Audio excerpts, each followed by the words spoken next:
ಸಮಾಧಾನ ಕೇಳಿ ಮೈಕ್ ಇಸ್ಕೊಂಡ್ಬಿಡಿ ಸಾಕು, ಈಗ ಅಪ್ಪ ಕೊನೆಗೆ ಹೇಳ್ತಾರೆ. ದಯವಿಟ್ಟು ನಾವೆಲ್ಲ ಎಜುಕೇಟೆಡ್ ಇದ್ದೇವೆ, ನಾವೆಲ್ಲ ಹೈಲಿ ಇಲ್ಲಿ ಕೂತಾರೆಲ್ಲ ಹೈಲಿ ಎಜುಕೇಟೆಡ್ ಇದ್ದೇವೆ. ಸ್ಪಷ್ಟವಾಗಿ ತಾವೆಲ್ಲ ತಿಳ್ಕೊಡ್ರಿ, ಗದ್ದಲ ಮಾಡಬೇಡ್ರಿ, ಶಾಂತಿ ಇರಲಿ, ಗದ್ದಲ ಮಾಡಬೇಡ್ರಿ. ಈ ನಮ್ಮ ಗೊಂದಲ ಏನಂತಂದ್ರೆ, ಈ ಗೊಂದಲ ಇರೋದು ನಮ್ಮ ಲಿಂಗಾಯತೊಳಗೆ ಐತಿ, ಬೇರೆ ಜಾತಿಯೊಳಗೆ ನಾವು ಗೊಂದಲ ಅವ್ರಿಗೆ ಸ್ಪಷ್ಟ ಅವರು. ಈಗ ಏನು ಗೊಂದಲ ಐತಿ ಇದು ಇರುವುದೇ ನಮ್ಮ ಲಿಂಗಾಯತ ಸಮಾಜದೊಳಗೆ ಐತಿ. ಗೊಂದಲ ಏನು ಬರ್ಸ್ಬೇಕಂತ ನಾವು ಲಿಂಗಾಯತ ಸಮಾಜದಷ್ಟೇ ಇದಕ್ಕೆ ಗೊಂದಲ ಸಿಕ್ಕೊಂಡಿದ್ವಿ. ಇದಕ್ಕೇನು ಕಾರಣ ಅಂತಂದ್ರೆ ನಮ್ಗೆ ಸರಿಯಾದಂಥ ತಿಳುವಳಿಕೆ ಜ್ಞಾನ ಇಲ್ಲದ ಕಾರಣಕ್ಕಾಗಿ ನಾವು ಈಗ ಗೊಂದಲದೊಳಗೆ ಸಿಲುಕೊಂಡೇವೆ.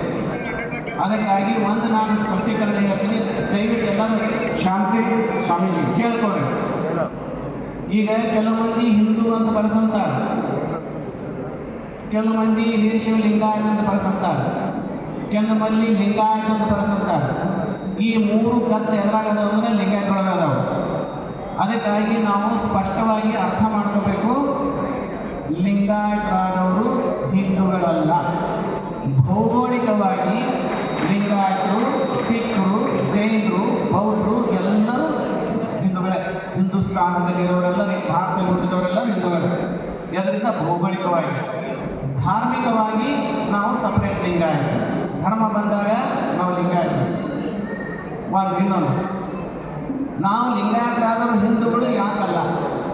ಲಿಂಗಾಯತರಾದ್ರು ನಾವು ಹಿಂದೂಗಳು ಯಾಕಲ್ಲ?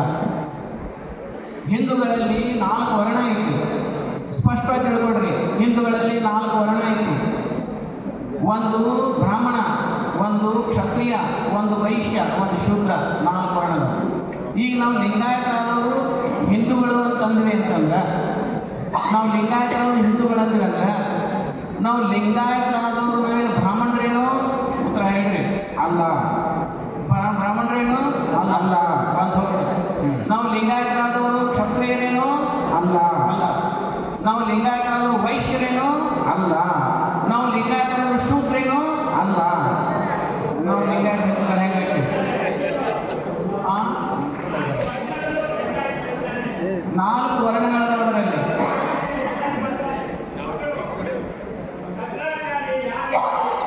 ಒಂದು ನಿಮಿಷ ತಡಿ, ನಾ ಬರ್ತಾ ಇದ್ದೇನೆ. ಒಂದು ನಿಮಿಷ ತಡಿ, ನಾವು ಉತ್ತರ ಮುಗಿಯೋರಿಗೆ ಕೇಳ್ರಿ, ಒಂದು ಉತ್ತರ ಮುಗಿಯೋರಿಗೆ ಕೇಳ್ರಿ. ತಡ್ರಿ ಸರ, ಶಾಂತಿ. ನೀವು ಸರಿಯಾಗಿ ಅರ್ಥ ಮಾಡ್ಕೊಂಡ್ರಿ. ಲಿಂಗಾಯತ ಧರ್ಮ ಸಹಾಯ ಹಾಕಿದ್ದೇನೆ. ಲಿಂಗಾಯತರಾದವರು ಶೂದ್ರರಲ್ಲ. ಅಕಸ್ಮಾತ್ ಲಿಂಗಾಯತರಾದವರು ನಾವು ಹಿಂದೂಗಳು ಅಂತ ಬರ್ಕೊಂಡಿವಿ ಅಂತಂದ್ರೆ ನಾವು ಅದರಲ್ಲಿ ಶೂದ್ರ ಸ್ಥಾನಕ್ಕೆ ಹೋಗ್ತೇವೆ. ಶೂದ್ರ ಡಬ್ಬಿನ ನಮಗಿರೋದು, ಮತ್ತು ಬೇರೆ ಡಬ್ಬೆ ಏನಿಲ್ಲ. ಅದಕ್ಕಾಗಿ ಬಸವಣ್ಣನವರು 12ನೇ ಶತಮಾನದಲ್ಲಿ ಶೂದ್ರನಿಗೆ ಯಾವ ಸ್ಥಾನವೂ ಇದ್ದಿದ್ದಿಲ್ಲ. ಅವನಿಗೆ ಶಿಕ್ಷಣ ಇದ್ದಿದ್ದಿಲ್ಲ, ಆಸ್ತಿ ಹಕ್ಕಿದ್ದಿದ್ದಿಲ್ಲ, ಪೂಜೆ ಹಕ್ಕಿದ್ದಿದ್ದಿಲ್ಲ, ಯಾವ ಸ್ವತಂತ್ರನೂ ಇದ್ದಿದ್ದಿಲ್ಲ. ಪಶುವಿಗಿಂತಲೂ ಸಮಾನವಾಗಿ ಬದುಕ್ತಿದ್ದ ಅವಾಗ 12ನೇ ಶತಮಾನದಲ್ಲಿ. ಈಗಲ್ಲ, 12ನೇ ಶತಮಾನದಲ್ಲಿ ಇದನ್ನ ಈ ಶೂದ್ರನ ಸ್ಥಿತಿಯನ್ನು ಕಂಡು ಆ ಶೂದ್ರನ ಹೊರಗಡೆ ಕರ್ಕೊಂಡ್ಬಂದು ಅವನಿಗೆ ಶಿಕ್ಷಣ ಕೊಟ್ಟರು, ಸ್ವಾತಂತ್ರ್ಯ, ಧಾರ್ಮಿಕ ಸ್ವತಂತ್ರ ಕೊಟ್ಟರು, ಉದ್ಯೋಗ ಸ್ವತಂತ್ರ ಕೊಟ್ಟರು, ಎಲ್ಲವನ್ನು ಕೊಟ್ಟು ಅವನು ಸ್ವತಂತ್ರನಾಗಿ ಮಾಡಿದರು. ಅದರಿಂದ ಕರ್ಕೊಂಬಂದ್ರೆ ಅವರು ಸ್ವತಂತ್ರ ಸ್ಥಾಪನೆ ಮಾಡಿದರು. ಆವಾಗ ಅವನ ಶೂದ್ರತನ ನಿವಾರಣೆ ಆಯಿತು, ಮುಗಿತಾನೆ. ಆವಾಗ ಲಿಂಗಾಯತ ಧರ್ಮ ಒಂದು ಹೊಸಧರ್ಮವಾಗಿ ಉದಯ ಆಯಿತು. ಅವರೆಲ್ಲರೂ ಹೊರಗಡೆ ಬಂದರು, ಈ ತಮ್ಮ ಸ್ವತಂತ್ರವನ್ನು ಸ್ಥಾಪನೆ ಮಾಡಿದರು. ಇಲ್ಲಿ ಮುಗಿತು. ಮತ್ತು ನಾವು ಹೊರಗಡೆ ಹೋದ್ವಿ ಅಂತಂದ್ರೆ ನಮ್ಮನ್ನು ಕರ್ಕೊಂಬಂದ್ರೆ ಹೊರಗಡೆ ಬಸವಣ್ಣವರು, ಮತ್ತು ನಾವು ಹೊರಗಡೆ ಹೋಗ್ತೇವೆ ಅಂತಂದ್ರೆ ಅದು ನಮ್ಮ ಅಜ್ಞಾನ. ಅದಕ್ಕಾಗಿ ನಾವು ಹಿಂದೂ ಧರ್ಮ ಸಹೋದರ ಧರ್ಮ, ನಾವು ಅದನ್ನೇನು ಟೀಕೆ ಮಾಡೋಕ್ಕೂ ಆಗಲ್ಲ. ಅದು ನಮ್ಮ ಸಹೋದರ ಧರ್ಮ. ಆದರೆ ಎಲ್ಲ ಧರ್ಮವನ್ನು ಪ್ರೀತಿಸ್ತೇವೆ, ಆದರೆ ಹಿಂದೂ ಧರ್ಮವನ್ನು ಪ್ರೀತಿಸ್ತೇವೆ. ಆದರೆ ಧರ್ಮ ಅಂತ ಬಂದಾಗ ನಾವು ಲಿಂಗಾಯತ, ಅದರ ಲಿಂಗಾಯತ ಎಲ್ಲರಿಗೂ ಹೃದಯ ತುಂಬಿದ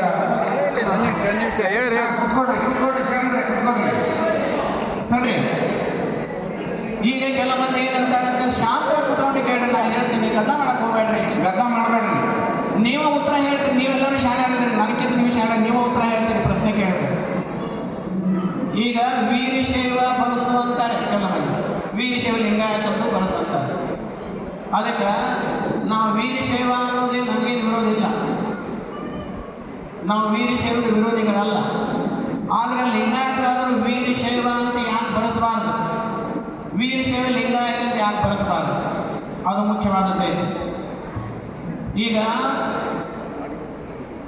20 ವರ್ಷದಿಂದ ನಮ್ಮ ಎಲ್ಲ ರಾಜ್ಯ ನಾಯಕರು ಲಿಂಗಾಯತ ನಾಯಕರು, ಇದು ಇತಿಹಾಸ ಇದೆ. ವೀರಶೈವ ಧರ್ಮವನ್ನು ಸ್ವತಂತ್ರ ಮಾಡಬೇಕು ಅಂದ್ರೆ ನಮ್ಮ ಜನಾಂಗ ಬದುಕ್ತತಿ ಮುಂದೆ, ಇಲ್ಲ ಅಂತ ಬದುಕಂಗಿಲ್ಲ ಅಂತ ಹೇಳ್ಕೊಂಡು ವೀರಶೈವ ಧರ್ಮವನ್ನು ವೀರಶೈವ ಧರ್ಮ ಅಂತ ಹೆಸರು ಬರೋದು ಸೆಂಟ್ರಲ್ ಗೌರ್ಮೆಂಟ್ ಮೈನಾರಿಟಿಗೆ ಕಳಿಸಿಕೊಟ್ಟರು. ಎಲ್ಲ ನಮ್ಮ ರಾಜಕೀಯ ಲೀಡರ್ಸ್ ಎಲ್ಲ ಅವ್ರಿಗೆ ಗೊತ್ತೈತಿ ಇದು ಸ್ವತಂತ್ರ ಧರ್ಮ ನಮ್ಮ ಜನಾಂಗ ಬದುಕ್ತೈತೆ ಅಂತ. ಅವಾಗ ಒಂದ್ಸಲ ಕಳಿಸಿಕೊಟ್ರು 20 ವರ್ಷದಿಂದ, ಎಲ್ಲರೂ ಸಹಿ ಮಾಡಿದ್ರು ಅದಕ್ಕೆ. ಅವಾಗ ವೀರಶೈವ ಧರ್ಮ ಸ್ವತಂತ್ರ ಮಾಡ್ರಿ ಅಂತ ಕಳಿಸಿದಾಗ ನಾವು ಯಾರು ಲಿಂಗಾಯತ ಅಂತ ಬರೀ ಅಂತ ಯಾರು ಹೇಳಲಿಲ್ಲ, ಹೇಳೋ ಅವಶ್ಯಕತೆ ಇದ್ದಿದ್ದಿಲ್ಲ. ಹೆಂಗಾರು ಒಂದು ಧರ್ಮ ಆಗ್ಲಿಪ್ಪ ಸ್ವತಂತ್ರ ಹಾಕಿ ಕೈ ಬಿಟ್ಬಿಡ್ರಿ ಅಂತಂದು.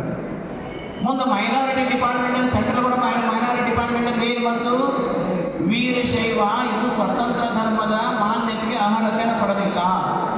ಯಾಕಂತಂದ್ರೆ ವೀರಶೈವ ಇದು ಹಿಂದೂ ಧರ್ಮದ ಶೈವ ಶಾಖೆ ಒಂದು ಉಪಶಾಖೆ. ತಿಳ್ಕೊಡ್ರಿ, ಹಿಂದೂ ಧರ್ಮ ಅನ್ನೋದು ಒಂದು, ಅದರಲ್ಲಿ 3 ಭಾಗ ಆಗ್ತಾವು. ಒಂದು ಶಾಕ್ತ ಅಂತ ಆಗತ್ತೆ, ಶಾಕ್ತರು ದೇವಿ ಆರಾಧಕರು. ಒಂದು ವೈಷ್ಣವರು, ಅವರು ವಿಷ್ಣು ಆರಾಧಕರು. ಮುಂದೆ ಶೈವರು ಶಿವನ ಆರಾಧಕರು. ಆತ 3 ಭಾಗ ಆಗುತ್ತೆ. ಈ ಮತ್ತ ಒಂದೊಂದು ಭಾಗದಲ್ಲಿ ಈ ಶಾಕ್ತ ಅಂತ ಹೇಳಿದಲ್ಲ, ಆ ಶಾಕ್ತರಲ್ಲಿ 9 ನವಶಕ್ತಿ ಪೀಠಗಳ ತಯಾರಾದ ಇಡೀ ಭಾರತ ದೇಶಕ್ಕೆ ನಮ್ಮದು.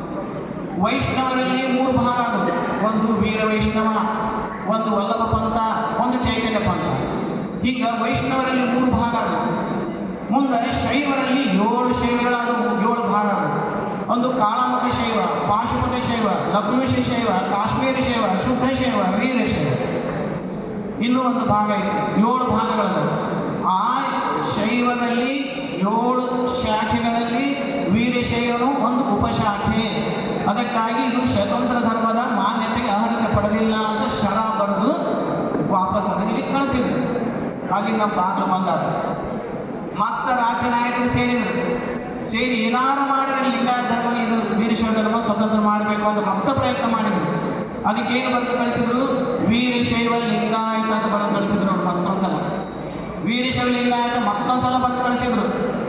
ಅದನ್ನು ಕೂಡ 2ನೇ ಸಲ ಹೋದ್ರೂ ಕೂಡ ವೀರಶೈವ ಮೊದಲಿತ್ತಲ್ಲ, ಅದಕ್ಕೆ ಇದು ಶೈವ ಧರ್ಮದ ಉಪಶಾಖೆ ಐತಿ, ಅದಕ್ಕೆ ಇದು ಸ್ವತಂತ್ರ ಮಾಡಕ್ಕೆ ಬರೋಂಗಿಲ್ಲ ಅಂತ ಹೇಳ್ಕೊಂಡು ಮತ್ತನ್ನು ಬರೆದು ಕಳಿಸಿದ್ರು. ಈಗ ವೀರಶೈವ ಲಿಂಗಾಯತನ ಡೋರ್ ಬಂದಾತು, ವೀರಶೈವ ಅನ್ನೋದು ಡೋರ್ ಬಂದಾತು.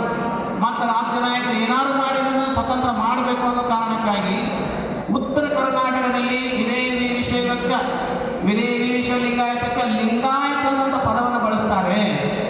ಅದಕ್ಕಾಗಿ ಈ ಪದವನ್ನು ಹಾಕಿ ಒಂದು ಪ್ರಯತ್ನ ಮಾಡೋಣ ಅಂತ ಹೇಳ್ಕೊಂಡು ಹೇಳಿ ಅವರೆಲ್ಲ ರಾಜ್ಯ ನಾಯಕರು ಸೇರಿ ಲಿಂಗಾಯತ ಅನ್ನೋದನ್ನು ಹೊಸ ಪದವನ್ನು ಹಾಕಿ ಅದನ್ನು ಮೇಲೆ ಮೈನಾರಿಟಿ ಡಿಪಾರ್ಟ್ಮೆಂಟಿಗೆ ಕಳ್ಸಕ್ಕೆ ತಯಾರು ಮಾಡಿದರು. ಯಾವಾಗ ಇನ್ನೇನು ಹೋಗತ್ತೆ ಅನ್ನೋದ್ರೊಳಗೆ ಸಮಾಜಕ್ಕೆ ಬರುತ್ತೆ. ಲಿಂಗಾಯತ ಪದ ಬೇಡ ಮಾಡೋದಾದರೆ ವೀರಶೈವ ಮಾಡ್ರಿ, ಇಲ್ಲ ಅಂದ್ರೆ ನೀವು ಮತ್ತು ಮೀಸಲಾತಿನ ಬೇಡ ಅಂತ ಹೇಳಿದ್ರೆ. ಈಗ ಲಿಂಗಾಯತ ಅನ್ನೋಂಥ ಪದ ಏನೈತಲ್ಲ, ಈ ಪದ ಒಂದೇ ಸ್ವತಂತ್ರ ಧರ್ಮದ ಮಾನ್ಯತೆಗೆ ಅರ್ಹವಾದಂಥ ಪದ.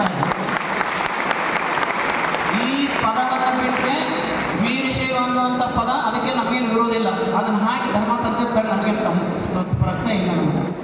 ಆದರೆ ಅದು ಅನರ್ಹತೆ ಐತಿ. ಶೈವದ ಶಾಖೆ ಅಂತ ಶರ ಬರೆದು ಕಳಿಸಾರ, ವೀರಶೈವ ಲಿಂಗಾಯತಕ್ಕೂ ಶರ ಬರೆದು ಕಳಿಸಾರ.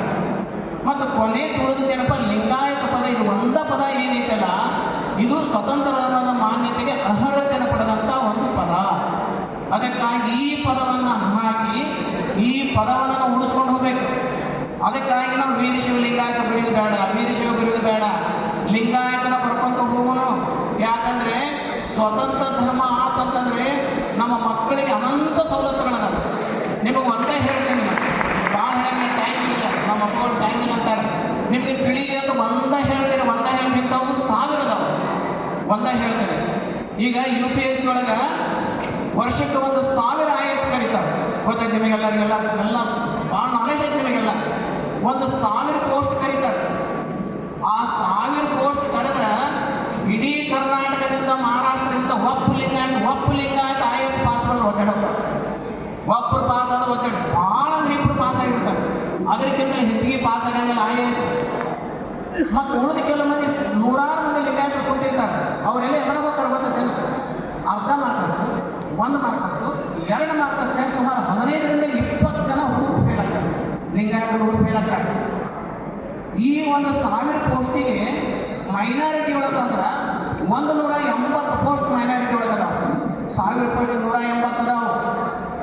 ಇದು ನಮ್ಮ ಧರ್ಮ ಏನಾದರೂ ಸ್ವತಂತ್ರ ಆತಂದ್ರೆ ಆ 180 ಪೋಸ್ಟ್ ಒಳಗೆ ನಮ್ಮ ಲಿಂಗಾಯತರು ಕಾಂಪಿಟೇಷನ್ ಮಾಡ್ತಾರೆ.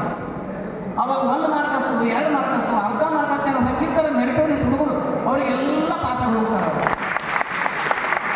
ಅವಾಗ ಸುಮಾರು ನಮಗೆ 50ರಿಂದ 60 ಹುಡುಗರು IAS ಆಗ್ತಾರೆ ವರ್ಷಕ್ಕೆ. ಅಷ್ಟು ಇಂಟೆಲಿಜೆಂಟ್ ಅವ್ರ ಲಿಂಗಾಯತ ಹುಡುಗರು ಭಾಳ ಚೆನ್ನಾಗಿ ಹೋಗ್ತಾರೆ. ಇದು ನಾವು ಒಂದು ಡಿಪಾರ್ಟ್ಮೆಂಟ್ ಹೇಳೇನೆ ಇದನ್ನ ಇಂಥವು ಸಾರ ನೀರಾವರಿ ಮಾಡಿದ್ರೆ ಫ್ರೀ ಕೊಡ್ತಾರೆ, ಎಲ್ಲ ನೀರಾವರಿ ಮಾಡ್ತಾರೆ ಅಂದರೆ ಪಂಪ್ ಸೆಟ್ ಫ್ರೀ ಮಾಡ್ತಾರೆ, ಎಲ್ಲ ಫ್ರೀ ಮಾಡ್ತಾರೆ. ಅಷ್ಟು ಅನಂತ ಸವಲತ್ತುಗಳದ ಇವತ್ತು. ಅದಕ್ಕೆ ಈ ಲಿಂಗಾಯತ ಪದವನ್ನು ಉಳಿಸ್ಕೊಂಡು ಹೋದ್ರಿ ಅಂತಂದ್ರೆ ಈ ಸ್ವತಂತ್ರ ಧರ್ಮದ ಮಾನ್ಯತೆಯನ್ನು ಪಡೆಯುವುದಕ್ಕೆ ನಮಗೆ ಹೆಲ್ಪ್ ಆಗತ್ತೀವಿ. ಈ ನಾವು ಲಿಂಗವಂತಂದು ಬಳಸುವಂತ ಹೋಗಲಿಲ್ಲ, ಯಾರೋ ಒತ್ತಡ ಕೇಳ್ಯಾರ ಅಂತಂದುಕೊಂಡು ವೀರ್ಷ ಅನ್ನೋದು, ಯಾರೋ ಒತ್ತಡ ಕೇಳ್ಯಾರ ಹಿಂದೂ ಅನ್ನೋದು, ಯಾರೋ ಒತ್ತಡ ವೀರ್ಷ ಲಿಂಗಾಯತ ಬಳಸ್ಕೊಂಡು ಹೋದ್ರಿ ಅಂತಂದ್ರೆ ಲಿಂಗಾಯತ ಪದ ಅನ್ನೋದು ಅದರ ಜನಗಣತಿ ಉಳಿಲಿಲ್ಲ ಅಂದ್ರೆ ಈಗ ಸುಮಾರು 20 ವರ್ಷದಿಂದ 30 ವರ್ಷದಿಂದ 120 ಕೋಟಿ ಜನ ಲಿಂಗಾಯತರು ಜನಗಣತಿ ಒಳಗೆ. ಈಗ ಬರೀ 60 ಲಕ್ಷಕ್ಕೆ ಬಂದಾರೆ. ಈಗ ಅಂದ್ರೆ ಇನ್ನು 60 ಲಕ್ಷನೇ ಲಿಂಗಾಯತ ಸತ್ತ ಏನಾದ್ರು ಅವರೆಲ್ಲ ಹಿಂದೂ ಅಂತ ಪರಿಸಿದ್ರು, ವೀರ್ಷ ಅಂತ ಪರಿಸ್ಬಿಟ್ರು. ಇನ್ನು 60 ಲಕ್ಷ ಅಷ್ಟೇ ಉಳಿದೈತಿ. ಈ ಒಂದು 60 ಲಕ್ಷ ಜನ ಕಾಪಾಡ್ಕೊಂಡು ಹೋದ್ವಿ, ಲಿಂಗಾಯತ ಬರೆಸುವಂತ ಹೋದ್ವಿ ಅಂತಂದ್ರೆ ಮುಂದೆ ನಮ್ಮ ಧರ್ಮನ ಸ್ವತಂತ್ರ ಮಾಡ್ರಿ ಅಂತ ತಿಳ್ಕೊಂಡು ಅಪ್ಲಿಕೇಶನ್ ಹೇಳಿದ್ರೆ ಲಿಂಗಾಯತ ಧರ್ಮೀಯರು ಅದಾರ ತೋರ್ಸಾಕ್ ಬರೋದು ಜನಗಣತಿ ಒಳಗೆ. ಒಂದು ವೇಳೆ ಇದು ಜನಗಣತಿ ಒಳಗೆ ಹಂಗೆ ಕರ್ಕೊಂತ ಹಿಂಗೆ ನಾವು ಕ್ಲಂಸಿ ಮಾಡ್ಕೊಂತ ಹೋದ್ವಿ ಅಂದ್ರೆ ಇದೇನಾದ್ರೂ ಖರೀಗೆ ಲಿಂಗಾಯತ ಒಂದು ಪದ ಖರೀಗೆ ಹೋತಂದ್ರೆ ನಾವು ಅಪ್ಲಿಕೇಶನ್ ಹೇಳ್ಕೊಂಡ್ರೆ ಲಿಂಗಾಯತನ ಸ್ವತಂತ್ರ ಮಾಡ್ರಿ ಅಂದ್ರೆ ಲಿಂಗಾಯತ ನಮ್ಮ ದೇಶದೊಳಗೆ ಎಲ್ಲ ಲಿಂಗಾಯತ ವೀರ್ಷ ಹಿಂದೂಗಳದ. ಅವಾಗ ನಮ್ಮ ಸ್ವತಂತ್ರ ಧರ್ಮದ ಮಾನ್ಯತೆ ಆ ಕನಸು ಏನಿದಲ್ಲ ಭಗ್ನಾಗಿ ಹೋಗ್ತದೆ. ಅದಕ್ಕೆ ಸ್ವತಂತ್ರ ಧರ್ಮ ಆಗೋ ಮಟನೂ ನಾವು ಲಿಂಗಾಯತ ಅಂತ ಪದವನ್ನು ನಾವು ಉಳಿಸ್ಕೊಂಡು ಹೋಗ್ಬೇಕು, ಬೆಳೆಸ್ಕೊಂಡು ಹೋಗ್ಬೇಕು. ನಾವು ವೀರಶೈವಕ್ಕೆ ವಿರೋಧ ಇಲ್ಲ, ಆದರೆ ವೀರಶೈವ ಧರ್ಮ ಪದ ಬೆಳೆಸಿದ್ರೆ ಸ್ವತಂತ್ರ ಧರ್ಮದ ಮಾನ್ಯತೆ ಸಿಗೋಂಗಿಲ್ಲ. ಅದಕ್ಕಾಗಿ ಲಿಂಗಾಯತ ಅಂತ ಪದವನ್ನು ಬಳಸ್ಕೊಂಡು ನಮ್ಮ ಸಮಾಜದ ಮುಂದಿನ ಮಕ್ಕಳಿಗೆ ನಾವು ಭವಿಷ್ಯವನ್ನು ರೂಪಿಸಬೇಕಾಗೈತಿ. ಇದಕ್ಕೆ ಕಾರಣ ಏನಂತಂದ್ರೆ ಒಂದು ಮಾತು ಹೇಳ್ತಾರೆ ಕೇಳಿ, ಕೊನೆ ಮಾತು ನೆನಪಿಟ್ಕೊಳ್ರಿ ಎಲ್ಲರೂ. ನೀವೆಲ್ಲ ಸೈನಿಕರಂತೆ ಹಳ್ಳಿ ಹೋಗಿ ಲಿಂಗಾಯತ ಅಂತ ಬರೆಸ್ರಿ ಅಂತ ಕಷ್ಟಪಟ್ಟು ಹಗಲು ರಾತ್ರಿ ಅಡ್ಡಾಡಬೇಕಾಗೈತಿ. ಏನಂತ ಹೇಳ್ತೀರಂದ್ರೆ ಲಿಂಗಾಯತರ ವ್ಯಾಪಾರ ಹೋಗೈತಿ ಬಜಾರ್ದಾಗ. ಲಿಂಗಾಯತರು ಮೊದಲು 100 ವರ್ಷದಿಂದ ನೋಡ್ರಿ ಎಲ್ಲ ಕಡೆ ಲಿಂಗಾಯತ ವ್ಯಾಪಾರಿಗಳಿದ್ರು ಅಷ್ಟು. ಇವತ್ತು ಲಿಂಗಾಯತ ವ್ಯಾಪಾರಿಗಳಿಲ್ಲ, ಬೇರೆ ರಾಜ್ಯದಿಂದ ಬಂದಾಗ ಅವ್ರ ಕಡೆ ಕಾಂಪಿಟೇಷನ್ ಮಾಡೋಕ್ಕಾಗ್ತಾ ಇಲ್ಲ. ಲಿಂಗಾಯತರಿಗೆ ಅಂಗಡಿಯೆಲ್ಲ ಮುಚ್ಕೊಂಡು ಹೋಗ್ತಾರ, ಕಾಂಪಿಟೇಷನ್ ಮಾಡೋಕ್ಕಾಗದಾಗ ಅಂಗಡಿ ಮುಚ್ಕೊಂಡು ಹೋಗ್ಯಾವ. ಲಿಂಗಾಯತ ವ್ಯಾಪಾರ ಸತ್ತು ಹೋಗೈತೆ ನಮ್ಮ ಕರ್ನಾಟಕದಲ್ಲಿ. ಅವಾಗೆಲ್ಲ ಲಿಂಗಾಯತ ವ್ಯಾಪಾರಿಗಳಿದ್ರು ಅಷ್ಟು. ಈಗ ಎಲ್ಲಿ ಲಿಂಗಾಯತ ವ್ಯಾಪಾರಿಗಳು ಎಲ್ಲೋ 1-2 ಕಾಣ್ತಾವೆ. ಈಗ ಎರಡನೇ ಸಂಗತಿ ಹೇಳ್ತೀನಿ, ಲಿಂಗಾಯತರು ಕೃಷಿ ಪ್ರಧಾನಕರವರೆಲ್ಲರೂ. ಲಿಂಗಾಯತ ಕೃಷಿ ಪ್ರಧಾನಕರವರು. ಲಿಂಗಾಯತರು 500 ಎಕರೆ 1000 ಎಕರೆ ಜಮೀನು ಇರ್ತಿದ್ದು ಹಿಂದಕ್ಕೆ. ಊಳುವನೆ ಒಡೆಯ ಅಂತ ಕಾನೂನು ಬಂತು. ಊಳುವನೆ ಒಡೆಯ ಅಂತ ಕಾನೂನು ಬಂದಾಗ ಎಲ್ಲ ಲಿಂಗಾಯತ ಹೆಚ್ಚುವರಿ ಜಮೀನುಗಳನ್ನ ಹೋಗ್ಬಿಟ್ಟು ಎಲ್ಲರಿಗೆ ಹಂಚ್ಬಿಟ್ರು. ಬರೀ 50 ಎಕರೆಗೆ ಬಂದು ನಿಲ್ಲಿಸಿದ್ರು, 50 ಎಕರೆ ಲಿಮಿಟೆಡ್ ಮಾಡಿದ್ರು. ಮುಂದೆ ತಂದೆಗೆ 50 ಎಕರೆ ಕೊಟ್ಟರು, ಅವನ ಮಗನಿಗೆ 4 ಮಂದಿ ಮಕ್ಕಳು ಹಂಚ್ಕೊಂಡ್ರೆ 12 ಎಕರೆ ಬಂತು. ಅವನ ಮಕ್ಕಳು 3 ಮಂದಿ ಹಂಚ್ಕೊಂಡ್ರೆ 2 ಎಕರೆ ಬಂದಾಗ ಲಿಂಗಾಯತ ಕೃಷಿ ಎಲ್ಲಿ ಹೋದ್ರು? ಲಿಂಗಾಯತರಿಗೆ ಭೂಮಿನೂ ಇಲ್ಲ. ಎಲ್ಲೋ ಸ್ವಲ್ಪ ಭಾಳ ದೊಡ್ಡವರಾದ್ರೆ 10 ಎಕರೆ 20 ಎಕರೆ ಉಳಿಸ್ಕೊಂಡಿರ್ಬೇಕು. ಆದರೆ 300 ಎಕರೆ 200 ಎಕರೆ ಲಿಂಗಾಯತರ ಕುಟುಂಬಗಳೆಲ್ಲ ಹೋಗ್ಬಿಟ್ಟಾವ.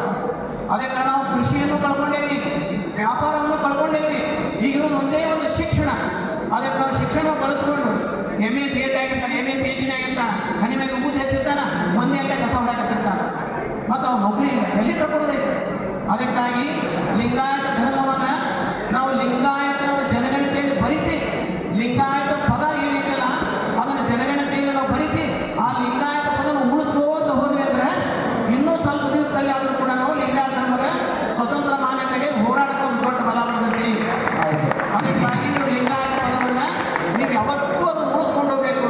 ಎಷ್ಟೇ ಕಷ್ಟ ಆದರೂ ಲಿಂಗಾಯತ ಪದವನ್ನು ಧರ್ಮದ ಕಾಲದಲ್ಲಿ ಬಳಸ್ರಿ ಅಂತ ನಮ್ಮಲ್ಲಿ ವಿನಂತಿಯನ್ನು ಮಾಡಿಕೊಂಡು ಈ ಮಾತು ಮುಗಿಸ್ತೀನಿ. ನಾ ಯಾಕೆ ಹೇಳಿದ್ದೆ ಅಂದರೆ ಟೈಮ್ ತೊಗೊಂಡು ನಿಮಗೆಲ್ಲ ತಿಳಿದು ಗೊಂದಲ ನಡೆದ್ರಿ, ಅದಕ್ಕೆ ನಿಮಗೆಲ್ಲ ತಿಳಿಲಿ ಅಂತ ನಾನು ಹೇಳಿದ್ದೀನಿ. ಶರಣ ಆಶೀರ್ವಚನವನ್ನು ದಯಪಾಲಿಸಿದ ಪರಮ ಪೂಜ್ಯರಿಗೆ ಶರಣಾರ್ಥಿಗಳು. ಈಗ ಸಮಾರಂಭದ ಎಲ್ಲ